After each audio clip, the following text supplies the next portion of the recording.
மக்களை வணக்கம். நான் உங்கள் கோடங்கி. இந்த வீடியோவில் நம்ம என்ன பார்க்க போகிறோம் அப்படின்னு சொன்னால், குதிரை பேரம். அதுதான் நம்ம தொடர்ச்சியாக பேசிக்கிட்டு இருக்கிற விஷயம். நேற்றைக்கு முக்கியமான அரசியல் கட்சி திமுக, அதிமுக, பாஜக ப்ளஸ் தாவேகா இவங்க எல்லாருமே ஆளுநர் மாளிகைக்கு ஒன்றாவே ஓடி போயிருக்காங்க. ஒன்றானா அடுத்தடுத்து ஆளுநரை போய் சந்திக்கிறதுக்கான வேலையை செஞ்சுருக்காங்க. ஏன் போனாங்க, எதுக்காக போனாங்க, அதை பற்றி தான் நம்ம இந்த வீடியோவில் முழுமையாக பார்க்க போகிறோம். அதில் பிரதானமாக இருக்கிற எதிர்கட்சியாக இருக்கிற திமுக ரெண்டு பகீர் விஷயங்களை முன்வைத்திருக்கிறது. ஒன்று ஆட்சி நிர்வாகத்துக்கு சம்பந்தமே இல்லாதவர்களை அமைச்சரவை கூட்டத்தில் உட்கார வச்சு பேச வச்ச ஒரு புகார். இன்னொன்று குதிரை பேரம் செய்கிற இந்த தாவேக்கா குறித்து, தாவேக்கா செய்கிற குதிரை பேரத்தில் ஆட்டக்கட்சி மாட்டக்கட்சி எங்களையும் கழிக்க வந்துட்டாங்க. இன்னைக்கு எங்கள் உறுப்பினர்களை விலைக்கு வாங்குவதற்கு 50 கோடி ரூபா பேரம் பேசுகிறாங்க. அதில் ஆஸ்டின் எம்எல்ஏ கிட்ட பேசியிருக்காங்க, அனிதா ராதாகிருஷ்ணன் பேசுகிறாங்க, இன்னும் சில எம்எல்ஏக்கள்கிட்ட 50 கோடி ரூபாய் தருகிறோம், அமைச்சர் பதவி தருகிறோம் ஆசை வார்த்தை கூறி அமைச்சரவையில் வேலை பார்க்குறாங்க. ஆக இவர்கள் மீது நடவடிக்கை எடுக்கணும். இந்த தாவேக்கா அரசாங்கம் தான் செய்கிறதே அடுத்தவங்க பழி போடுது அப்படின்னு சொல்லி ஒரு விஷயத்தை முன் வச்சிருக்காங்க. இது என்ன அப்படின்னு சொன்னால், இந்த விஷயத்தை பேசுறதுக்கு முன்னாடி ஒரு குட்டி கதை. சந்தை நிறைய பார்த்துருப்பீங்க. கிராமங்களில் நிறைய சந்தை நடக்கும், நிறைய மக்கள் இருக்கும், நிறைய கடைகள் இருக்கும், விதவிதமான மனிதர்கள் அங்கே பார்க்க முடியும். நல்லவர்கள் இருப்பாங்க, கெட்டவங்க இருப்பாங்க, நிறைய பேர் இருப்பாங்க, பெண்கள் ஆண்கள் ஏகப்பட்ட கூட்டம் இருக்கும். அங்கே திருடர்களும் இருப்பாங்க. பொருளை கொள்ளையடிக்கிறவன் திருட்டு போயினோ அங்கே இருக்க தான் செய்யும். ஆனால் அவனை கண்டுபிடிக்க முடியாது உங்களால். தொடர்ச்சியாக திருடவனுக்கு ஈஸியாக தப்பிச்சிருவான், புதுசாக திருட வரவன் மாட்டிப்பான். இந்த தொடர்ச்சியாக திருடவன் என்ன பண்ணுவான் அப்படின்னு சொன்னால், அவன் ஒரு பொருளை திருடிட்டான் அப்படின்னா அந்த கடைக்காரன் பார்த்துட்டான்னா அவன் திருடன்னு கத்துவான். ஃபர்ஸ்ட் ஏய் திருடன் அப்படின்னு கத்தினான்னா இவன் என்ன பண்ணுவான், திருடிட்டவன் இவனும் ஏஞ்சி திருடன் கத்திட்டு ஓடுவான். இப்போ அவனும் விரட்டுவான், திருடனும் ஓடுவான். இப்போ ரெண்டு பேரும் சந்தையில் திடீர்னு ஓடும்போது பல பேர் பார்க்குறவங்களுக்கு யார் திருடன்னு முதல்ல நம்ம ஐடென்டிஃபை பண்ணுறதுக்குள்ள கூட்டம் அதிகமாகிடும். எல்லாரும் ஓட ஆரம்பிப்பாங்க, எல்லாரும் திருடன் ஓடுவாங்க. இந்த முதல் திருடிட்டு ஓடுறான் பாருங்க, அவன் அப்படியே ஸ்லோ டவுன் ஆகி நின்றுவான். மற்றவரெல்லாம் விரட்டிட்டு போவாங்க. இவனுக்கு அந்த டக்குன்னு அவன் யாருன்னு கண்டுபிடிக்க முடியாது. இல்லை என்ன சட்டை போட்டுருந்தா என்ன மெமரியில் ஏறுறதுக்குள்ளே ஒரு 50-100 பேர் ஓடினாங்கன்னா கண்டுபிடிக்க முடியாது. ஒரிஜினல் திருடன் ஒதுங்கிடுவான். மற்றவர்கள்லாம் திருடனை விரட்டிட்டு ஓடுவாங்க. எங்கேயோ ஒருத்தன் அப்பாவி மாட்டுவான், இல்லை யார் திருடனே தெரியாமல் போயிடும். இது எப்படின்னா இந்த பிரிட்ஜு மேலே நிற்கும்போது ஒருத்தன் எட்டி பார்ப்பான், அப்புறம் இன்னொருத்தன் நின்று எட்டி பார்ப்பான். ரெண்டு பேரும் நின்று ஏதோ பேசிகிட்டு இருக்காங்கன்னு ஒரு 2 வீலர் போகிறவன் 4 2 வீலர் நிற்கும். அப்புறம் பார்த்தா 4:40 ஆகும், கார் நிற்கும், டிராஃபிக் ஜாம் ஆகிடும். எல்லாரும் எட்டி பார்த்துட்டு இருப்பான். முதல்ல எட்டி பார்த்தான் பாருங்க, அவன் ஏதாவது தின்னுட்டு வேஸ்ட்டை தூக்கி உள்ளே போயிருப்பான். போட்டுட்டு அவன் பாட்டு கிளம்பி போயிட்டு இருப்பான். ஏன்டா எட்டி பார்த்துருக்கான்னு தெரியாது. கான்ஸ்பிரசி தியரி உருவாக்குவாங்க. பார்த்துட்டு இருப்பான், ஒருத்தன் திடீர்னு உள்ளே குடிச்சிட்டான்பா, ஒரு வண்டி அப்படியே கண்ட்ரோல் இல்லாமல் உள்ளே இப்படின்னு கதையை கட்டுவானுங்க பாருங்க, பயங்கரமாக இருக்கும். அந்த மாதிரி தான் எக்ஸ்பீரியன்ஸ் திருடன் எப்படி தப்பிக்கிறானோ அதே வேலையை இன்றைக்கு ஒரு அரசியல் கட்சி, இப்போ புதுசாக முளைச்சிருக்கிற ஒரு அரசியல் கட்சி இந்த வேலையை செய்யுது அப்படின்றது தான் அந்த குட்டி கதையினுடைய விஷயம். அதை நீங்கள் இந்த நான் பேசுகிற விஷயத்தை வச்சு நீங்களே புரிஞ்சுக்கலாம்.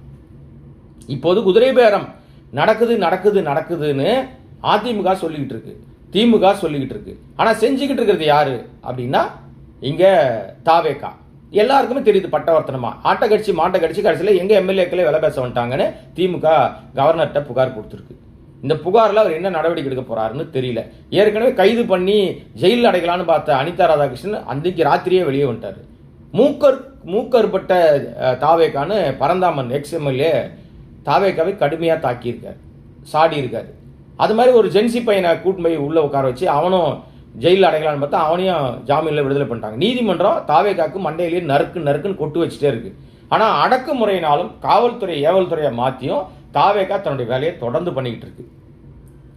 அதிமுக தன்னுடைய எம்எல்ஏக்களை பறி கொடுத்துக்கிட்டே இருக்குது. தாவேக்கா அந்த வேலையை ரொம்ப தீவிரமாக செஞ்சுக்கிட்டு இருக்கு. தாவேக்கா பறிக்கிற வேலையை அழகாக பண்ணுகிறது, தன்னை தூய சக்தியாக காட்டிக்கொள்ள முயற்சிக்கிறது. அதோட கோர் பாயிண்ட் என்னன்னா, வருகிற இடைத்தேர்தலில் எப்படியும் வெற்றி பெற்று மெஜாரிட்டியோடு நம்ம ஆட்சி அமைஞ்சிடணும். ஏன்னா இன்னைக்கு இருக்கிற விசிகாவை நம்ப முடியல, கம்யூனிஸ்டுகளை நம்ப முடியல, ஐயுஎம்எல்ல நம்ப முடியல, யாருமே நமக்கு நம்ப முடியல. ஆனால் காங்கிரஸ் எப்பவுமே ஒட்டி கொண்டிருக்கிற கட்சி, அது கடைசி வரைக்கும் இருக்கும். அதை மதிக்கவே தேவையில்லை. அது வெளியே தள்ளினாலும் போகாது, நம்மகிட்ட தான் இருக்கும். அப்படின்றதுனால இடைத்தேர்தல் தனக்கு வேண்டிய எம்எல்ஏக்களை பிடிக்கணும்னு எல்லா எம்எல்ஏக்களையும் மிரட்டி உருட்டி சேர்க்கிற வேலையை பாஜகவை மிஞ்சுகிற ஒரு குதிரை பேரத்தை, ஒட்டக பேரத்தை, திமிங்கல பேரத்தை, ராட்சச பேரத்தை செஞ்சுக்கிட்டு இருக்கு. ஸோ இது எல்லாமே தான் இன்றைக்கு தமிழ்நாட்டினுடைய பேசு பொருளாக மாறி இருக்கு. இது இடையிலேயே நிறைய தில்லாலங்கடி வேலையும் செய்கிறாங்க தாவேகா. குரல் பதிவுகள் வெளியில் வர்றதுக்காக நிறைய விஷயங்கள் பண்ணுறாங்க. அப்புறம் இன்னும் மாதிரி ஏராளமான ஆதாரங்களை வைத்திருப்பதாக சொல்கிறாங்க. இன்னொரு, அந்த ஆதாரங்களில் உண்மையே இருக்கிறது இல்லை. உண்மை இருந்தால் இந்நேரம் வெளியில் வந்துட்டு இருக்கும். ஏன்னா ஒரு எம்எல்ஏ கையெழுத்து போட்டார், அது போலி போர்ஜரின்னு அந்த எம்எல்ஏ சொன்ன உடனே நீ தானே கையெழுத்து போட்ட பார் ஆதாரத்தை, அந்த சின்ன வீடியோவை வெளியிட்டாங்க தாவேகா தரப்புல. என் தம்பி ஜெகதீஷோட ரூட் மாஃபியா வேலையாக தான் இருக்கும். அது வெளியிட்டாங்களா? இன்று வரை செந்தில் பாலாஜியை தேடிக்கொண்டிருக்கிற வெறிகொண்டு தேடுகிற போலீஸ் ஒரு ஆதாரத்தை கூட வெளியிடலை. அவர் பேசியதற்காக ஆடியோ இருக்குன்றான். அது ஏஐல யார் வேணா பேசலாம். அதை ரெண்டாவது வந்து நீங்கள் மிமிக்ரி ஆர்டிஸ்ட் வச்சு யார் வேணாலும் பேச வச்சுக்கலாம். அதில் உண்மைத்தன்மை இருக்க வாய்ப்பு இல்லை. பணபேரங்கள் எங்கே நடந்தது? முதல் செந்தில் பாலாஜி நாங்கள், அப்புறம் தம்பி அசோக் நாங்கள், இன்னைக்கு ஒரு கார்பரேட் நிறுவனம்ன்றாங்க. இப்போ வரைக்கும் எதுவுமே வெளியே வரவே இல்லை. ஆனால் சிதறடிக்கப்பட்டு ஓட வச்சுட்டே இருக்காங்க, எல்லாம் ஓடிக்கிட்டே இருக்காங்க. அப்போ அவங்களுடைய நோக்கம் நிறைவேறுது, தாவேக்கா நோக்கம். இப்போ திமுக வழக்கு வம்பு பஞ்சாயத்துன்னு ஓடிக்கிட்டு இருக்கும்போது இடைத்தேர்தலில் ஈஸியாக திமுக ஒட்டுமொத்த பழியம் போட்டு நம்ம பெரிய மெஜாரிட்டியில் ஜெயிச்சிடலாம். குறிப்பாக கரூரில் நம்ம போய் நின்று நம்ம அதை வெற்றி பெற்றே ஆகணும்னு கட்டாயத்தில் இந்த தூய சக்தி, இப்போ டவுசர் கிஞ்சி தொங்குகிற இந்த தாவேக்கா என்கிற இந்த நாசகார சக்தி அந்த வேலையை செஞ்சுக்கிட்டு. இதெல்லாம் தான் மிக பேசு பொருளாக இருக்குது. அதோடு சேர்ந்து தமிழ்நாட்டை சட்டம் ஒழுங்கு பற்றி யாராவது பேசுகிறாங்களா? குதிரை பேரத்தை பற்றியே பேசிகிட்டு இருக்காங்க. சந்தி சிரிச்சுக்கிட்டு இருக்கு. பாலியல் குற்றங்கள் தொடர்கதியாக நடந்துகிட்டு இருக்கு. அதற்கு அத்தனைக்கும் பெரும்பாலும் 80% தாவேகா ஆளாக இருக்கான். அவன் மேலே போலீஸ் ஒரு ஆக்ஷன் எடுக்கிறது இல்லை. அதே மாதிரி லஞ்ச லாவண்யம் தலைவிரித்து ஆடுது. அதற்கு உதாரணம் தாவேகாவை சேர்ந்தவர்களே புகார் கொடுக்குறாங்க. இந்த அரசு வழக்கறிஞர்கள் போட்டதில் மட்டும் கிட்டத்தட்ட 100லேருந்து 120 கோடி ரூபாய் வரைக்கும் லஞ்ச பணமாக பெறப்பட்டிருக்கிறது. சட்டத்துறை அமைச்சராக இருக்கிற இந்த ஷேடோ சிஎம்ஆ சுற்றிக்கிட்டு இருக்காருல நிர்மல்குமார், இதுக்கு என்ன பதில் சொல்ல போறார்? புகார் அந்த கட்சிக்காரங்களே சொல்லியிருக்காங்க. 3 லட்சம் முதல் 30 லட்சம் வரைக்கும் வாங்கிட்டு போஸ்டிங் போட்டிருக்காங்க. அப்போ 150 கோடி ரூபாய் 120 கோடி ரூபாய் வரைக்கும் ஊழல் நடந்திருப்பதாக பட்டவர்த்தனமாக வெளிச்சத்துக்கு வந்திருக்கு. இதுவரை வாய் திறக்கவே மாட்டேங்கிறாரு முதலமைச்சர் சோசப் விஜய். ஏன்னா அவர் வாய் திறந்தாருன்னா அவர் பிம்பம் உடஞ்சிரும். ஏற்கனவே அவர் தூய சக்தின்னு தன்னை ஊரை ஏமாத்திருந்தாரா? இப்போ அவர் செய்கிற ஆட்சி நிர்வாகத்தை பார்த்தவொடனே டாடாடா தப்பு பண்ணிட்டோம்டா, தப்பா போய் இந்த மாதிரி ஒரு கூட்டத்துக்கு ஓட்ட போட்டோமேனு ஓட்டு போட்டவங்கெல்லாம் வருத்தத்தில் இருக்காங்க. இன்றைக்கு தேர்தல் வச்சால் சோசப் விஜய் அவரும் டவுசர் கிழிஞ்சி வீட்டில் போய் முடங்குற அளவுக்கு டெபாசிட் பறிப்போவது தான் உண்மை. இனிமே அவருடைய எங்கேயுமே அவங்க கட்சி ஜெயிக்க முடியாது இன்னொரு எலெக்ஷன் வந்தால். அது தெரிஞ்சதுனால தான் எப்படியாவது இந்த 5 வருஷத்துக்குள்ள நம்ம வந்து விட்டதெல்லாம் பிடிச்சிடணும், இந்த நிர்வாகத்தை நம்ம வந்து கம்ப்ளீட் பண்ணிடணும், திராவிட கட்சியை ஒழிச்சிடணும், நமக்கு எதிரியாக இருக்கிற எல்லாரையும் வழக்கு வம்புல போட்டு மாட்ட விட்டுணுன்றத வெறி கொண்டு கொடூர மனம் படைத்து கொடுங்கோல் ஆட்சி நடந்துகிட்டு இருக்கு. அதோட வெளிப்பாடு தான் யாராவது எதிர்த்து பேசினா அவங்கள போய் அடக்குமுறை, போலீஸ் ஏவி விடுறது, வழக்கு போடுறது, வம்பு பண்ணுறது, இந்த மாதிரி வேலையெல்லாம் தொடர்ந்து செய்து கொண்டிருக்கிறார்கள். காங்கிரஸை பொறுத்த வரைக்கும் பார்த்தீங்கன்னா அவங்க வந்து இன்னைக்கு அமைச்சர்கள் உட்காந்துட்டு அட்டையாக ஒட்டிக்கிட்டாங்க. இப்போ தாவேக்காவுக்கு தான் சிக்கல். காங்கிரஸ் வந்து ரத்தத்தை உறிஞ்சுகிற கட்சியாக இருக்குது தமிழ்நாட்டை பொறுத்த வரைக்கும். இந்தியா முழுமைக்கும் ஏன்டா தோற்று போகிறாங்கன்னா நம்பி இருக்கிறவரெல்லாம் நம்பிக்கை மோசடி செய்வது காங்கிரஸ் கை வந்த கலையாகி போச்சு. இப்போ எல்லாம் பூரா என்னமோ ஜெயிச்சிட்டதுனால குதின்னு குதிச்சுட்டு இருக்காங்க. யார்? வேலுச்சாமி, திருச்சி வேலுச்சாமி. வாயை திறந்தாலே வடையாக சுட்டுட்டு இருப்பாரு அவர். இந்த பிரவீன் சக்கரவர்த்தின்னு ஒரு ஆள் இப்போ சமீபத்தில் எம்பி ஆயிருக்காரு அவர். அப்புறம் இப்போ புதுக்கட்சியில் கொஞ்சம் ஷார்ப்பாக இருக்கிற மாணிக்கன் தாகூர், இவரெல்லாம் போய் ரோட்டில் போய் நின்னார்னா ஒருத்த கூட மதிக்க மாட்டான். இவருக்கு தமிழ்நாடு அரசியல் கட்சி ஒரு பிரதானமான ஒரு தேசிய கட்சியினுடைய தலைவர் போஸ்ட் வேறு கொடுத்துருக்காங்க. என்னடா சாதிஷ் கீஸ்டார் இவருன்னா, இவர் வந்து இந்த கட்சியை உடைச்சார்ல, கூட்டணியை உடைக்கிற வேலையை முதல்லேருந்து அந்த சக்னி வேலையை பண்ணதுனால அவருக்கு ராகுல் காந்தி இந்த பரிசு கொடுத்துருக்காரு. அப்போ கல்பிரிட்டர் ராகுல் காந்தி தான். ராகுல் காந்தி தான் நம்பிக்கைக்கு பாத்திரமல்ல மை பிரதர் அப்படின்னு பேசிட்டு அப்படியே பின்னாடி குழி வெட்டியிருக்காரு. இது தெரியாமல் நம்ம திமுக தலைவர் ஸ்டாலின் அந்த குழியில் ஊண்டார். இப்போ எப்பேற்பட்ட கேஸுங்கள்லாம் சுற்றிட்டு இருக்காரு பாருங்க. பூரா மொத்த ட்ராக்கும் தூக்கிட்டு போகுது. இப்போ மொத்தமாக எங்கே போயிடுச்சுன்னா தாவேகாக்கு போயிடுச்சு. இப்போ விஜய் முதுகில் தான் ஏறிக்குது அத்தனையும். ஏற்கனவே அது வந்து சரியில்லாத கட்சியாக இருக்குது. தாவேகாக்குள்ளே 1000 பஞ்சாயத்து இருக்குது. இதுக்கு இடையில இவங்கெல்லாம் போய் சேர்ந்துருக்காங்க. இது ஓகே ரைட். இப்போது இந்த குதிரை பேரம் விஷயங்கள் வந்து ரொம்ப தீவிரமாக ஆளுநர் மாளிகைக்கு போய் இவர்கள் கொடுத்த விஷயம் திமுகவில் பேசுகிறாங்க. திமுக எம்எல்ஏக்களை மிரட்டுகிறார்கள்னா நம்புற மாதிரி இருக்கானா? ஏங்க அது எப்படிங்க திமுக வந்து வருவானாங்க? திமுக எப்படிங்க மிரட்ட முடியும்? அதெல்லாம் 75 வருஷம் பாரம்பரிய கட்சி. அப்படின்னா திமுகவை எப்படி மிரட்டுகிறார்கள் என்றால், நீங்கள் சாதாரண திமுக தொண்டனை கூட நீங்கள் மிரட்டிலாம் விலைக்கெல்லாம் வாங்க முடியாது, அது வாய்ப்பு இல்லை. ஆனால் பணம் படைத்தவர்களாக இருக்கிறாங்கல்ல, காசு நிறைய வச்சிருக்கிறவங்கள அதிகாரம் இருக்கும்போது அவர்களை வேறு வகையில் அவங்கள த்ரெட்டன் பண்ணாங்கன்னா ஆட்டோமேட்டிக்காக மாறி அவங்க எஸ்கேப் ஆயிடுவாங்க, நம்மகிட்ட வந்துடுவாங்க அப்படின்னு இந்த மாதிரி உளவியல் ரீதியான தாக்குதல் பண்ணுறது. அந்த உளவியல் ரீதியான தாக்குதலில் தான் அனிதா ராதாகிருஷ்ணனுக்கு 5 மணி நேரம் விசாரணை. 5 மணி நேரம் அவர் விசாரிக்க வேண்டிய அவசியமே இல்லை. ஏன் அந்த காவல்துறை 5 மணி நேரம் விசாரிச்சதுன்னா ஒரு ஆணியும் இல்லை. நீ இங்கே திமுக இவ்வளோ பிரச்சனை இருக்கு, உனக்கு தொடர்ந்து அடுத்தடுத்து கேஸ் போட்டே இருப்பாங்க, கோர்ட்டுக்கு வீட்டுக்கும் அலைஞ்சிட்டே இருப்பியா, பேசாமல் இங்கே வந்து ஜாயின் பண்ணிவிடு, உனக்கு காசும் கொடுப்பாங்க பதவியும் கொடுப்பாங்க, முதலமைச்சர் சோசப் விஜயே வந்து உனக்காக பிரச்சாரம் பண்ணுவார் அப்படின்னு அனிதா அவர்கிட்ட பேசி பார்த்தா அவர் வந்து இதெல்லாம் வேலைக்காவது நீ கிளம்புட்டாரு, வெளியே வந்து அதை உடச்சி விட்டாரு. அதே மாதிரி ஆஸ்டின் ஒரு திமுக எம்எல்ஏ அவரையும் வந்து இப்படி மிரட்டுகிறார்கள்னு பாரதி வந்து கம்ப்ளைண்ட் பண்ணுறாரு. அது மாதிரி இன்னொரு எம்எல்ஏ கிட்டத்தட்ட ஒரு 3-4 பேர் கிட்ட இப்படி பேரம் நடக்கிறது, 50 கோடி ரூபாய் ஆஃபர் பண்ணுறாங்க, அமைச்சர் பதவி தரேன்றாங்க, கேட்கிற வாரியம் தரேன்றாங்க, உங்கள் ஆதரவாளருக்கெல்லாம் நாங்கள் வந்து பொறுப்பு தரோன்றாங்க அப்படின்னு எக்ஸ்ட்ரா லக்கேஜ்களை சேர்ப்பதற்கான வேலையை செஞ்சுக்கிட்டு இருக்கிற தாவேக்காக்கு ஏற்கனவே அது ஃபுல்லாகி நிரம்பி வழியுது. அங்கே இருக்கிற பதவிகளே 10 பேர்னா அங்கே வந்து 1000 பேர் சேர்ந்துருக்கான். இந்த 10 பதவிகள் 1000 பேருக்கு எப்படி கொடுக்க முடியும்? அப்போ உனக்கு கொடுத்தா அவருக்கு வச்சுப்பாரு, அவருக்கு கொடுத்தா உனக்கு வச்சுப்பாருன்னு இந்த 10 பதவியும் தாவேக்காவே வச்சுக்கும். இந்த சூட்சமே தெரியாத இந்த சில்வண்டுகள், விட்டில் பூச்சிகள் விளக்க நம்பி போயிட்டு இருக்குதுங்க. அது நம்மளை பிடிக்கிற ட்ராப்பு, நம்மளை போனவன ரக்கையை வெட்டிடுவானுங்க அப்படின்னு தெரியல. போய் சேர்ந்த அத்தனை அதிமுக முன்னாள் எம்எல்ஏக்கள், அமைச்சர்கள் அத்தனை பேரும் சுயநலவாதிகள், திருட்டு பசங்க, மக்கள் பணத்தை கொள்ளையடிச்சு அங்கே போய் சேர்ந்துருக்காங்க. ஒருத்தங்க கூட நல்லவங்க கிடையாது. அதே மாதிரி தான் அங்கே போயிருக்கிற நம்ம புகழேந்தின்னு ஒருத்தர் போய் சேர்ந்துருக்காரு, அதிமுகவை சேர்ந்தவர். அந்த பெங்களூரெல்லாம் இந்த அம்மா கேஸ் மாட்டுச்சுல்ல, ஜெயலலிதாவுடைய ஊழல் கேஸ்லாம் நடக்கும்போது அவர் தான் பெங்களூரில் பிரதானமான ஆளாக நடமாடிக்கிட்டு இருப்பார். அவர் வந்து ரொம்ப யோகியவான் மாதிரி இப்போ போய் பேசிக்கிட்டு தேர்தலுக்கு முன்பாக தாவேகாவும் விஜயும் கழுவி ஊற்றினார். என்ன மானங்கட்ட தனம்னே தெரியலங்க, இது என்ன மாதிரி பொழப்புனே தெரியலங்க. அவர் போய் தாவேகால சேர்ந்துருக்காரு, அவருக்கு துண்டை போட்டு தாவேகால சேர்த்துக்கிறாங்க.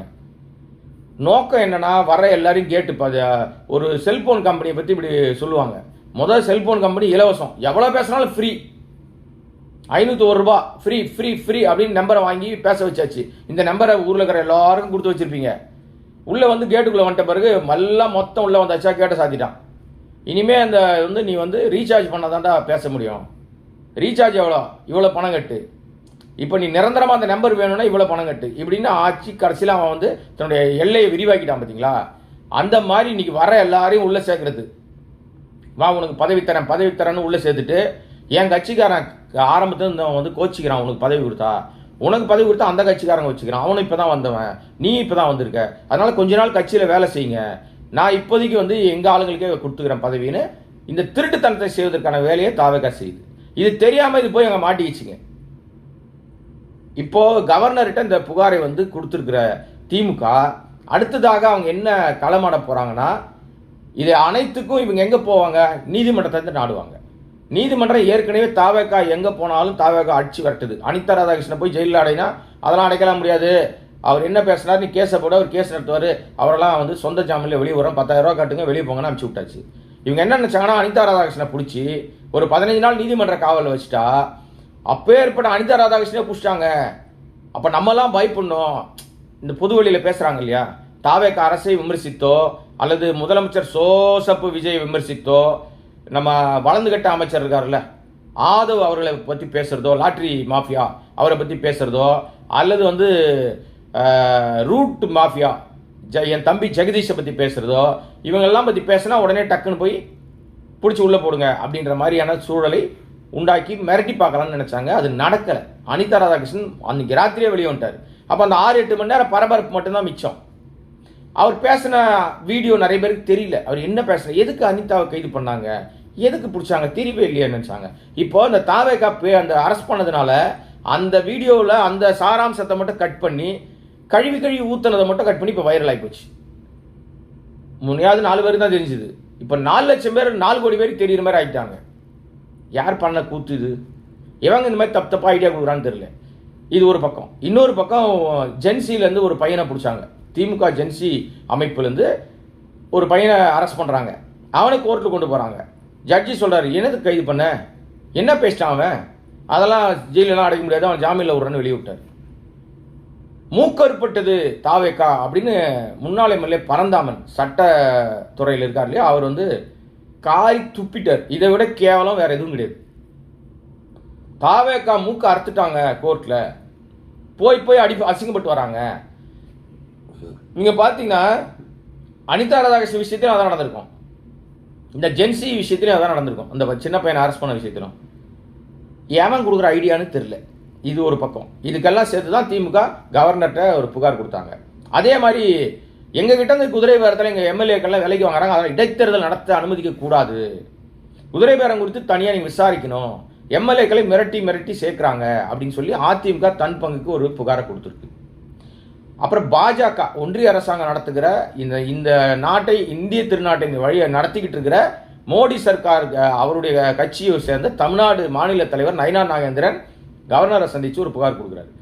அவர் கொடுக்குற புகார்லையும் இந்த கோரிக்கை இருக்குது. எதுனா அமைச்சரவைக்கு சம்மந்தமே இல்லாமல் 2 பேர் அங்கே உட்காந்து அந்த மீட்டிங்கில் கலந்துக்கிறாங்க. அது எப்படி? அது வந்து அதிகார வரம்பு மீறல் இல்லையா, அவங்க மேலே நடவடிக்கை எடுக்கணும்னு ஒரு விஷயம். இன்னொன்று, காங்கிரஸ் அமைச்சர் விஸ்வநாதன் அந்த வாடி வாடி லேடி டான்ஸ் ஆனார் இல்லையா, அசிங்கமான கேடுகட்ட பிறவியாக மாறி போன அந்த விஸ்வநாதன், தனக்கு அடிப்படையில் அறிவு இருக்கணும் கொஞ்சமாவது. தான் ஒரு அமைச்சர், நம்ம இந்த மாதிரி வந்து பொதுவெளியில் ஒரு அசிங்கமான பாட்டுக்கு, அசிங்கமான பாடல் வரிக்கு ஆடுறமே நம்ம ஒரு அமைச்சராச்சேன்னு எந்த அடிப்படை அறிவுமே இல்லாமல் தற்குறியோட சேர்ந்தவொன்னு தானும் தற்குறியா மாறி போய் டிஷர்ட்டு ட்ராக் பேண்ட் போட்டுன்னு டான்ஸ் ஆடுறாரு. இவர் ஒரு அமைச்சர் இந்த லட்சணத்துக்கு அந்த நேரமே அவர் மேலே வந்து நடவடிக்கை எடுத்திருக்கணும். சோசப் விஜய் தான் எது செஞ்சாலும் அவங்க ஆளுங்க செஞ்சாங்கன்னா நல்லது தான் நம்ம சொல்லுவார். இன்னொன்று, அந்த குழந்தைகள் காலை தடவுனது, தொடைய தடவுனது, சின்ன பிள்ளைங்க, பொம்பளை பிள்ளைங்களை ஒரு குறிப்பிட்ட வயசுக்கு மேலே குட் டச் பேட் டச்ன்ற விஷயத்துக்குள்ள தேவையில்லாமல் இந்த அமைச்சர் மாட்டியிருக்கிறார். இவர் போக்சோ சட்டத்தில் கைது பண்ணணும்னு குரல்கள் அங்கங்கே வலுத்துக்கிட்டு இருக்கு. இவர் மீது நடவடிக்கை எடுக்கணும், இவர் அமைச்சரவையிலேருந்து நீக்கணும் அப்படின்னு கவர்னர்கிட்ட போய் பெட்டிஷன் போட்டிருக்கு பாஜக. இப்போ இது வந்து சாதாரணமாக நீங்கள் வந்து கடந்து போயிட முடியாது. நீங்கள் திமுக கொடுத்த பெட்டிஷன் ஒரு பக்கம், அதிமுக கொடுத்த பெட்டிஷன் ஒரு பக்கம். இந்த பெட்டிஷன்களை பெரும்பாலும் அவர்கள் கிடப்பில் போட்டாலும் பாஜக கொடுத்த பெட்டிஷனை கண்டிப்பாக கையில் எடுக்கும் ஆளுநர் மாளிகை. ஏன்னா ஆளுநர் என்பவர் ஒன்றிய அரசாங்கத்தினுடைய நபர், அவங்க சொல்றதான் இவர் செய்வார். அப்ப அவங்க சொல்லாம இவர் போய் நயினார் நாகேந்திரன் போய் நேரா போய் கம்ப்ளைண்ட் கொடுத்துட மாட்டார். அவர் கொடுத்ததுல 2 காரணம். அதாவது என்னன்னா, ரகசிய காப்பு பிரமாணத்தை எடுத்ததை மீறி இருக்கிறார் முதலமைச்சர், அதனால இந்த ஆட்சி நடத்துவதற்கு தகுதி இல்லாதவராக இருக்கிறார் ஒரு பாயிண்ட். அமைச்சரவையில் தவறான நபர்கள்லாம் அமைச்சராக்கியிருக்காங்க, காங்கிரஸ் அமைச்சரை பதவியிலேருந்து நீக்குங்க 2வது பாயிண்ட்.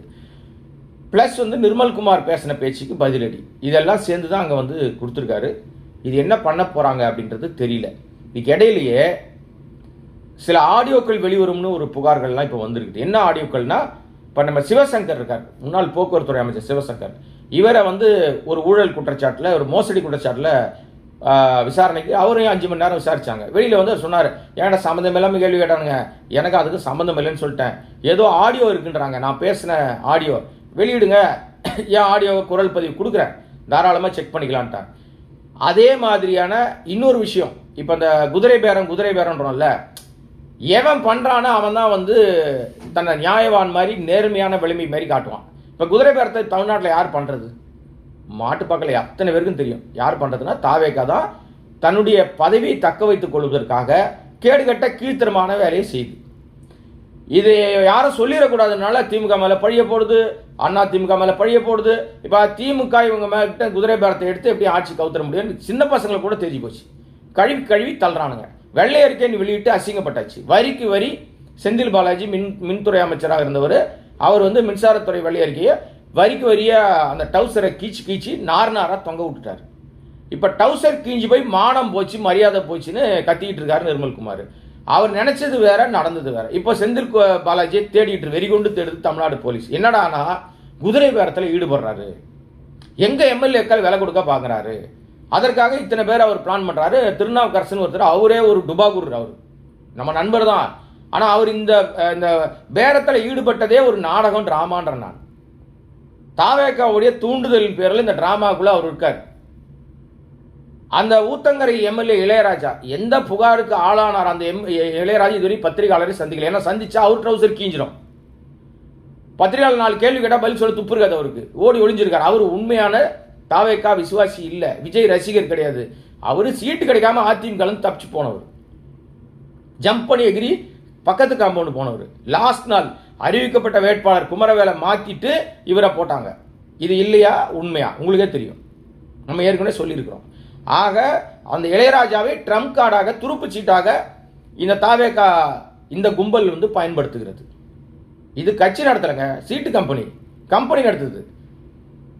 நம்ம முன்னாடியிலிருந்து சொல்லிட்டு இருக்கிறோம், விஜய் ஆபத்தான ஒரு அரசியல்வாதி. நீங்க தான் அமைதியா இருக்காரு, ரொம்ப கண்ணியமா நடந்துக்கிறாரு, அமைதியா இருக்காரு, அரகஜா பொட்டு வச்சுக்கிட்டு கோயில் கோயிலா போறாரு, பக்தி அப்படியே வழிந்து ஊத்துது, அப்படியே உடம்பு பூரா பக்தியா இருக்கு அப்படின்னு.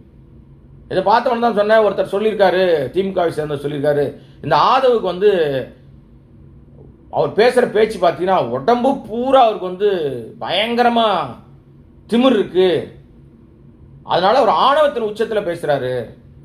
உடம்பு பூரா திமிர் இருக்கலாம், கொழுப்பு இருக்கலாம், ஆணவர் எது ஒன்றா இருக்கலாம், ஆனால் மண்டையில் கொஞ்சமாவது மூளை இருக்கணும். இத்தினோண்டு கொஞ்சம் சில கிராம்கள் மூளை இருந்தால் தான் நம்ம பேசுறது சரியா தப்பான்னு தெரியும், புரிஞ்சுக்க முடியும். அது முதல்ல இருக்கா அப்படின்னு கேட்டிருந்தார். உண்மைதான், அவர் கேட்ட கேள்வியில் தப்பே கிடையாது. அந்த அடிப்படையில் அமைதியாக இருக்கிற அமுக்குணையா இருக்கிற நம்ம சோசப் விஜய் இருக்கார் இல்லையா முதலமைச்சர், இவர் கேடுகட்ட ஒரு அரசியல் அசிங்கத்தை தமிழ்நாட்டில் உற்பத்தி பண்ணி வச்சிருக்கார். இப்போதான் விதை போட்டிருக்கார். இது கண்டிப்பாக முளைச்சி வளரும். ஆனால் இது அத்தனை விஷச்செடி. இது இவர் நடத்துகிற அரசியல் என்பது ஆபத்தான அரசியல். குழந்தைகளை இன்ஃப்ளூயன்ஸ் பண்ணுறது, ஒத்து வராத ஆட்களை மிரட்டி பணிய வைக்கிறது.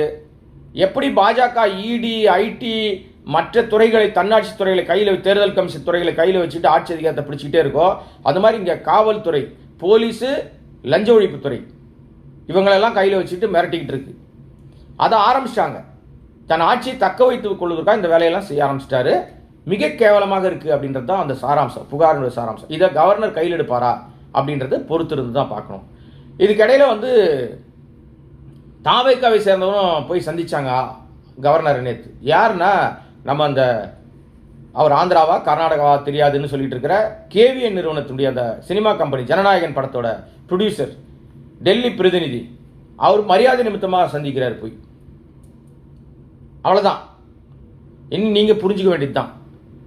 நம்ம சொன்ன குட்டி கதையில் எவன் ஒருத்தன் ஓடனா, எவன் திருடன், எவன் இப்போ தப்பிச்சுக்கிட்டு இருக்கான், திருடன் எப்படி தப்பிக்கிறான் அப்படின்னா ஏற்கனவே இந்த ஆடியோக்கள்லாம் வருது இல்லையா, இந்த ஆடியோக்கள்லாம் முழுக்க முழுக்க ஏஐ மூலமாக, மிமிக்ரி ஆர்டிஸ்ட் மூலமாக, பல குரல் மன்னர்கள் பேசுகிற அந்த மாதிரியாக தயார் பண்ணப்பட்டு அப்படியே கொண்டு போய் நீதிமன்றத்தில் கொடுத்தது பல்ல காட்டும். நீதிமன்றத்தில் அது உண்மை வராதுன்னு வச்சுங்க. ஆனால் வழக்கு நடக்கும் இல்லை, அந்த வழக்கு நடக்கிற காலகட்டங்களில் இவங்க வழக்குக்காக அலைஞ்சிக்கிட்டு இருப்பாங்க.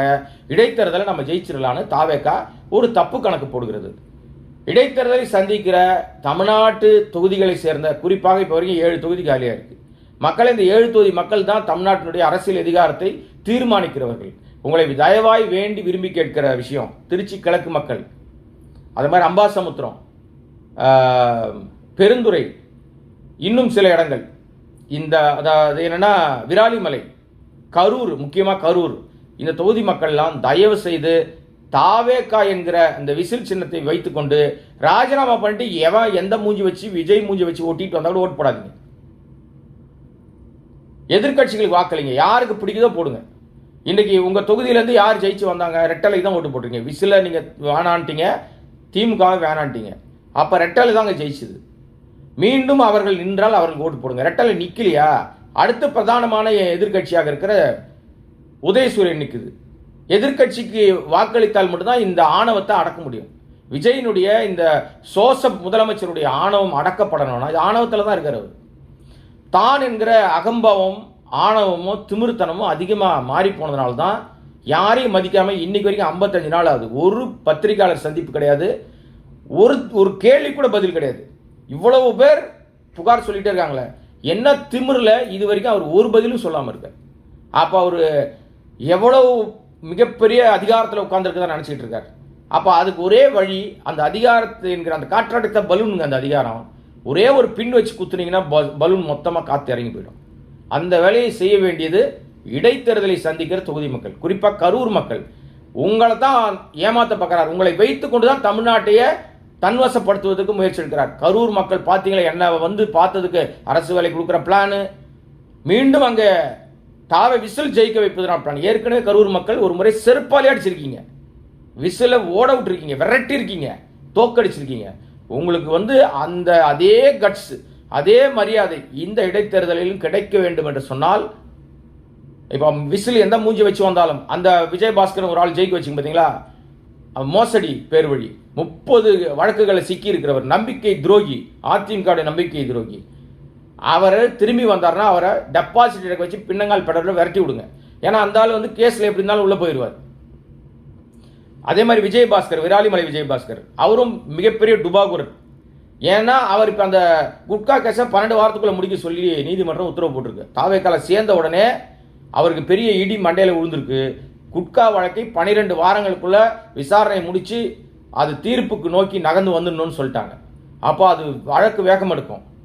ஆக அவர் வெற்றி பெற்றாலும், அவர் ஏதாவது பண்ணி வெற்றி பெற்றாலும் அவர் மீண்டும் பதவி பறிக்கப்படும். அதனால மக்களே, அந்த விராலிமலை மக்களே, அந்த விஜயபாஸ்கர் வந்தாலும் ஓட விட்டுருங்க, தோக்கடிங்க, உங்கள் வாக்கு என்கிற ஆயுதத்தால் தோக்கடிங்க. ஆக மொத்தம் இவர்கள் எல்லாம் என்ன பண்றாங்கன்னா, தாவேக்கா தான் செய்கிறதை அடுத்தவர் மேல் பழி போட்டு தப்பிக்கிற வேலையை மிக சிறப்பாக செய்கிறது. அதனால தான் அந்த குட்டி கதையில ஒருத்தன் ஓடின மாதிரி திருடன் எவன் கத்திட்டு ஓடுறானோ அவன் தான் திருடனா இருப்பான்ற மாதிரி, குதிரை பேரம் எங்க கட்சி எம்எல்ஏக்கள் வேலை பேசுறாங்கன்னு 9 பேரை கைது பண்ணி வச்சிருக்கோம். செந்தில் பாலாஜி பார் தலைமறைவா ஓடி போயிட்டார், தம்பி தலைமறைவாகி போயிட்டாருன்னு ஒரு பொய்ய நரேட்டிவை அழகாக செட் பண்ணி அதை நோக்கி நகர்ந்து கொண்டிருக்கிறது. பூனை கண்ணை மூடிக்கிட்டா பூலோகம் இருட்டாகாது. இது புலி கிடையாது, இது பூனை. ஏற்கனவே ஒரு சிறுத்தை போய் அங்க வந்து மியாவும் ஆயிடுச்சு.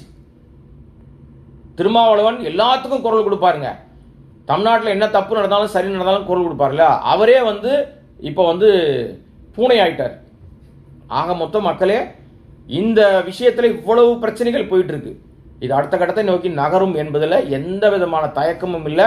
தமிழ்நாடு நிச்சயமாக விரைவில் ஒரு மாறுதலுக்குட்பட்ட மாநிலமாக மாறும்.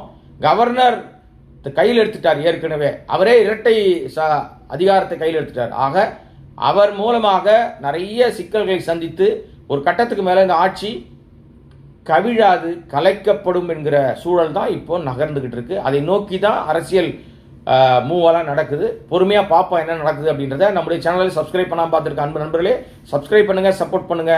இன்னும் நிறைய விஷயங்கள் பேசலாம். நன்றி, வணக்கம்.